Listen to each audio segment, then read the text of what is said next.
பணித்துளிகள் 13வது மூல உபதேசமான மீதமான சபையும் அதன் ஊழியமும் ஜூன் 7, 2024.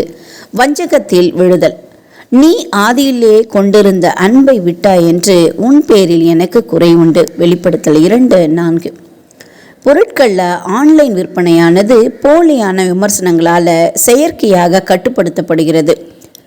நல்ல விமர்சனங்களை எழுதினா சில விற்பனையாளர்கள் பணம் கொடுப்பதாக தெரிகிறது. வணிக வெற்றிக்கு வாடிக்கையாளர்கள் நம்பிக்கை மிகவும் முக்கியமானது என்பதனால ஆன்லைன் விற்பனை தளங்கள் நேர்மையற்ற விற்பனையாளர்களை அகற்ற தொடங்கியுள்ளன.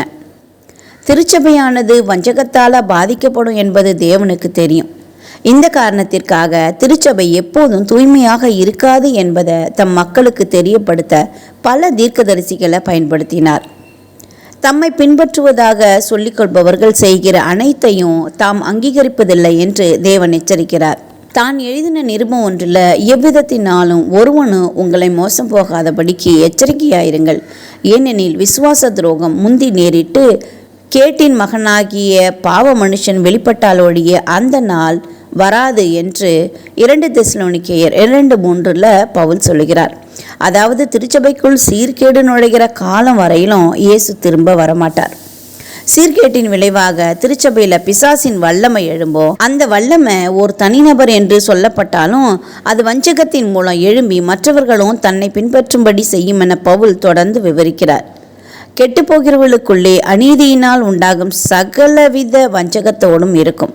ரட்சிக்கப்படத்தக்கதாய் சத்தியத்தின் மேலுள்ள அன்பை அவர்கள் அங்கீகரியாமற் போனபடியால் அப்படி நடக்கும் என்று 2 தெசலோனிக்கேயர் 2:10 கூறுகிறார். திருச்சபைக்குள்ளாக எழும்புகிற இந்த நெருக்கடிக்கு முக்கிய மாற்று மருந்து தேவனுடைய சத்தியத்தில் உறுதியான அர்ப்பணிப்புடன் நிற்பதுதான். அதே சமயம் சாத்தானுடைய பொய்களை எதிர்த்து நிற்பதில் தேவனுடைய உதவி நமக்கு நிச்சயம் உண்டு என்பதை நாம் அறிவோம். இன்றைய செயலில் காட்டுங்கள். நீங்கள் சமீபத்தில் வாங்கிய ஒரு பொருளை பற்றி நேர்மையான ஒரு விமர்சனத்தை எழுதுங்க. இன்றைய ஆழமான ஆராய்ச்சிக்கு 2 தெசலோனிக்கேயர் 2 வசனங்கள் 4 முதல் 9, வசனங்கள் 11 முதல் 17, 1 யோவான் 2:22, வெளிப்படுத்தல் 2:5 கொடுக்கப்பட்ட வசனங்களை ஆழமாக தியானிங்க. இந்த நாள் உங்களுக்கு இனிய நாளாக இருக்கட்டும்.